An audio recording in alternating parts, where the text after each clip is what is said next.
ಟ್ರ್ಯಾಕ್ಟರ್ನಲ್ಲಿ music ಸೌಂಡ್ಗಳಿಂದಾಗಿ Avaradi ಗ್ರಾಮದ ಶಾಲಾ ಮಕ್ಕಳು ವಯೋವೃದ್ಧರು ಪ್ರತಿದಿನ ಗೋಳಾಡುವಂತಾಗಿದೆ. ಈ ಟ್ರ್ಯಾಕ್ಟರ್ನವರಿಗೆ ಹೇಳೋರು ಕೇಳೋರು ಇಲ್ಲ ಎನ್ನುವಂತಾಗಿದೆ ಅವರಾದಿ ಗ್ರಾಮದಲ್ಲಿ. ಹೌದು ವೀಕ್ಷಕರ, ಶಿಕ್ಷಣ ಸಂಸ್ಥೆಗಳ ಮುಂದೆ ಮತ್ತು ಆಸ್ಪತ್ರೆಗಳ ಮುಂದೆ ಶಬ್ದ ಮಾಡಬಾರದೆಂದು ನೋಟಿಸ್ ಬೋರ್ಡ್ ಹಾಕಿರುತ್ತಾರೆ. ಆದರೆ ಇವೆಲ್ಲವನ್ನು ಗಾಳಿಗೆ ತೂರಿ ನಾ ಮುಂದು ತಾ ಮುಂದು ಅಂತ ಒಬ್ಬರಿಗಿಂತ ಒಬ್ಬರು ಜೋರಾಗಿ ಟ್ರ್ಯಾಕ್ಟರ್ ಓಡಿಸುತ್ತಾ ಜೋರಾಗಿ ಮ್ಯೂಸಿಕ್ ಪ್ಲೇ ಮಾಡಿಕೊಂಡು ರಾಜಾರೋಷವಾಗಿ ಶಬ್ದ ಮಾಲಿನ್ಯ ಮಾಡ್ತಾ ಇದ್ದಾರೆ. ಈ ಶಬ್ದ ಮಾಲಿನ್ಯದಿಂದ ರಸ್ತೆಯ ಪಕ್ಕದಲ್ಲಿರುವ ಅನೇಕ ಶಾಲಾ ಮಕ್ಕಳು ಹಾಗೂ ಶಿಕ್ಷಕರು ಪ್ರತಿದಿನ ಗೋಳಾಡುತ್ತಿದ್ದಾರೆ. ಶಬ್ದ ಮಾಲಿನ್ಯ ಅಂದ್ರೆ ಏನು, ಅದರಿಂದ ಆಗುವ ಹಾನಿಗಳು ಯಾವುವು ಅಂತ ನೋಡೋದಾದ್ರೆ, ಶಬ್ದ ಮಾಲಿನ್ಯ ಮಾನವನಿಗೆ ತುಂಬಾ ಹಾನಿಕರವಾಗಿದೆ. ಹೊರಾಂಗಣದ ಮಾಲಿನ್ಯ ಮಾನವನ ಜೀವಕ್ಕೆ ಹಾನಿಯಾಗುವ ಸಾಧ್ಯತೆ ಇದೆ.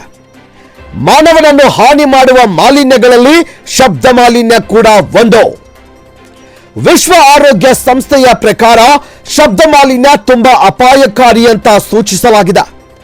WHO ಪ್ರಕಾರ 65 ಡೆಸಿಬಲ್ಸ್ಗಿಂತ ಹೆಚ್ಚಿನ ಶಬ್ದವು ಮಾನವ ಹಾಗೂ ಪ್ರಾಣಿಗಳಿಗೆ ತೀವ್ರವಾಗಿ ಪರಿಣಾಮವನ್ನು ಬೀರುತ್ತೆ. ಶಬ್ದ ಮಾಲಿನ್ಯದಿಂದ ಮಾನವನ ದೇಹಕ್ಕೆ ಆಗುವ ಅಡ್ಡ ಪರಿಣಾಮಗಳನ್ನು ನೋಡೋದಾದ್ರೆ, ಇದು ರಕ್ತದೊತ್ತಡ ಹೆಚ್ಚಾಗಿಸುತ್ತದೆ ಮತ್ತು ಮೆದುಳಿಗೆ ಅತ್ಯಂತ ಪರಿಣಾಮ ಬೀರ್ತದೆ.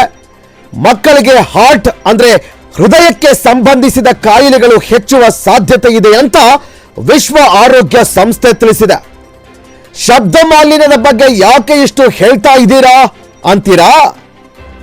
ಬೆಳಗಾವಿ ಜಿಲ್ಲೆಯ ಮೂಡಲಗಿ ತಾಲೂಕಿನ ಅವರಾದಿ ಗ್ರಾಮದಲ್ಲಿ ಪ್ರತಿದಿನ ನೂರಾರು ಟ್ರ್ಯಾಕ್ಟರ್ಗಳಲ್ಲಿ ಹಾಕುವ ಮ್ಯೂಸಿಕ್ ಸೌಂಡ್ನಿಂದಾಗಿ ಪ್ರತಿದಿನ ಶಾಲಾ ಮಕ್ಕಳ ಗೋಳಾಟ ಮತ್ತು ಶಿಕ್ಷಕರ ಪರದಾಟಕ್ಕೆ ಕೊನೆ ಯಾವಾಗ?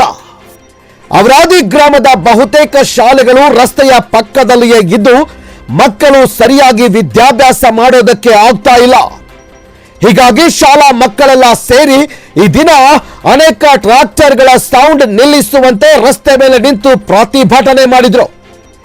ಶಾಲೆಯ ಮಕ್ಕಳು ಪ್ರತಿಭಟನೆ ಮಾಡುವ ಜಿಲ್ಲೆ ಎಲ್ಲಿಯೂ ಸಿಕ್ಕೋದಿಲ್ಲ ಬಿಡಿ. ನಮ್ಮ ಕಾನೂನು ವ್ಯವಸ್ಥೆ ಹೇಗಿದೆ ನೀವೇ ನೋಡಿ. ಅದರಲ್ಲಿ ನಮ್ಮ ಬೆಳಗಾವಿ ಜಿಲ್ಲೆಯಲ್ಲಿ ಹೇಳೋರಿಲ್ಲ ಕೇಳೋರಿಲ್ಲ ಅಂತಾಗಿದೆ. ಮಕ್ಕಳ ಪ್ರತಿಭಟನೆಗೆ ನ್ಯಾಯ ಸಿಗುತ್ತೋ ಇಲ್ವೋ ಮತ್ತು ಶಬ್ದ ಮಾಲಿನ್ಯ ಮಾಡುತ್ತಿರುವ ವಾಹನಗಳಿಗೆ ಯಾವ ಕ್ರಮ ಜರುಗಿಸುತ್ತಾರೆ ಎನ್ನುವುದನ್ನ ಕಾಯ್ದು ನೋಡಬೇಕು. Bureau report, Garuda Bhete, Kannada news, Mudalagi.